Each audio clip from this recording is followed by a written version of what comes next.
Ever feel like you're drowning in a sea of information? You've got books to read, courses to finish, skills to learn, but there's just never enough time. What if I told you that you could learn anything faster? Not by working harder, but by working smarter. In the next 10 minutes, I'm going to share some powerful science-backed techniques that will completely transform the way you learn. By the end of this video, you'll have a toolkit of strategies to absorb information like a sponge and make it stick. First, let's bust a huge myth, the idea of learning styles. You've probably heard it before. I'm a visual learner, or I'm an auditory learner. For decades, we believed that tailoring information to our preferred style was the key to learning. But recent neuroscience shows this just isn't true. Our brains are much more complex and flexible than that. The most effective learning happens when we engage multiple senses at once. So, instead of boxing yourself into one style, try to experience the information in different ways. If you're reading about a historical event, find a documentary to watch, listen to a podcast about it, and then try explaining it to a friend.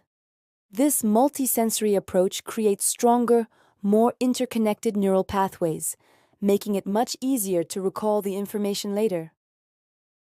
Now let's talk about the single most powerful technique for making information stick: active recall. This is the opposite of passive learning, which is what most of us do. Passive learning is reading a chapter, highlighting text, or watching a lecture.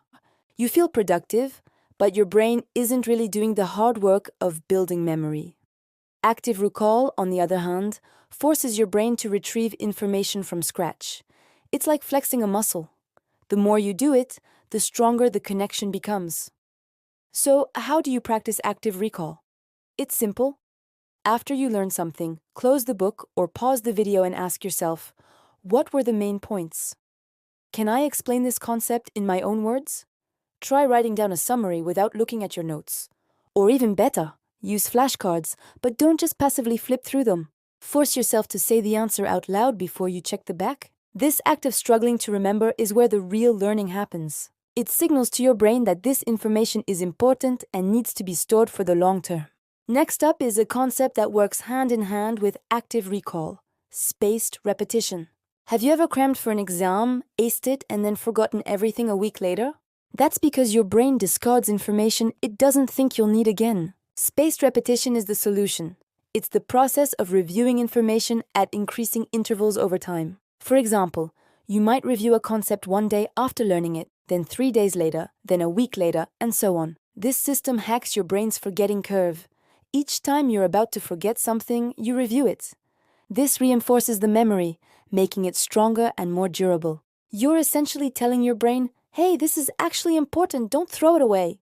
There are fantastic apps like Anki or Quizlet that use spaced repetition algorithms to automate this process for you. You create your digital flashcards, and the app tells you exactly when to review each one for maximum efficiency. It's like having a personal tutor who knows exactly when you need a refresher. Another powerful strategy is to focus intensely, but in short bursts. Our brains aren't designed for hours of uninterrupted concentration. Research shows that our focus naturally wanes after about 25 to 30 minutes. The Pomodoro technique is a brilliant way to work with your brain's natural rhythm instead of against it. Here's how it works. You set a timer for 25 minutes and give your undivided attention to one learning task. No phone, no social media, no distractions. When the timer goes off, you take a mandatory 5-minute break. Get up, stretch, grab a glass of water, do anything but think about your task. After 4 of these cycles, you take a longer break of 15 to 30 minutes. This method is incredibly effective for 2 reasons. First, the short, impending break makes it easier to start because 25 minutes feels manageable. It helps you overcome procrastination. Second, it trains your ability to focus deeply. Over time, you'll find you can get a massive amount of high-quality learning done in these short, intense sprints. It respects your brain's need for rest and recovery, which is crucial for consolidating what you've just learned. But what you do during those breaks is just as important as what you do during your focus sessions. Don't just switch from one screen to another by scrolling through social media. This doesn't give your brain the rest it needs. The best breaks involve some kind of light physical activity or letting your mind wander. This downtime is not wasted time. It's when your brain's diffuse mode kicks in. This is your brain's background processing network, where it connects new information with what you already know, leading to those aha moments of insight. So, taking real breaks is a non-negotiable part of the learning process. Let's move on to the importance of teaching. One of the best ways to test your own understanding and solidify your knowledge is to try and teach the concept to someone else. This is known as the Feynman technique, named after the Nobel Prize-winning physicist Richard Feynman, who was famous for his ability to explain complex ideas in simple terms. The process has 4 simple steps. First, choose a concept you want to learn. Second, try to explain it to a child, or at least pretend you are. Use simple language and analogies. Avoid jargon. Third, identify the gaps in your explanation. Where did you get stuck? What parts were confusing? This is where you found the limits of your understanding. Fourth, go back to your source material, fill in those gaps, and simplify your explanation even further. If you can explain a complex topic simply, you've truly mastered it. This process forces you to deconstruct ideas and rebuild them in a way that makes sense, creating deep and lasting understanding. Another crucial, yet often overlooked element of learning is sleep. We live in a hustle culture that often glorifies sacrificing sleep for productivity. But when it comes to learning, this is completely counterproductive. Sleep is not a passive state. It's when your brain gets to work consolidating memories. While you sleep, your brain replays the neural patterns from the day's learning, strengthening the connections and transferring information from your short-term memory to your long-term memory.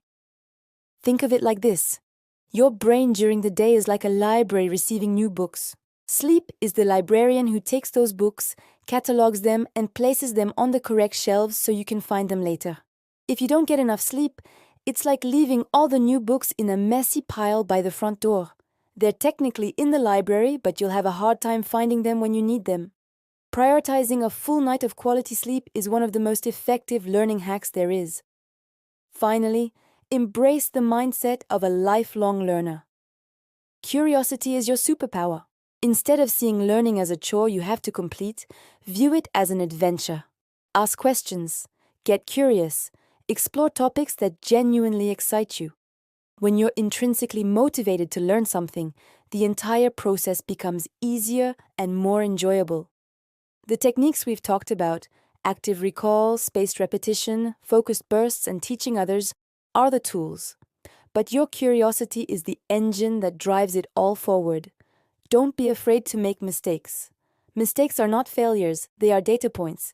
They show you exactly where you need to focus your efforts. Every time you struggle with a concept and then finally figure it out, you are building a stronger, more resilient brain. So let's do a quick recap. Forget learning styles and engage multiple senses. Use active recall to pull information from your memory. Don't just passively review it. Use spaced repetition to review material at increasing intervals so you don't forget it. Work in focused 25-minute bursts using the Pomodoro technique and take real, restorative breaks. Solidify your understanding by trying to teach the concept to someone else using the Feynman technique. And never, ever underestimate the power of a good night's sleep to consolidate your learning. By integrating these strategies into your routine, you won't just learn faster. You'll learn deeper and retain information for much longer. You'll transform from a passive consumer of information into an active, efficient learner. Thank you so much for watching. I hope you found these tips helpful. If you did, please give this video a thumbs up and consider subscribing for more content on learning and personal developments. Let me know in the comments which one of these techniques you're most excited to try first. Keep learning, stay curious, and I'll see you in the next video.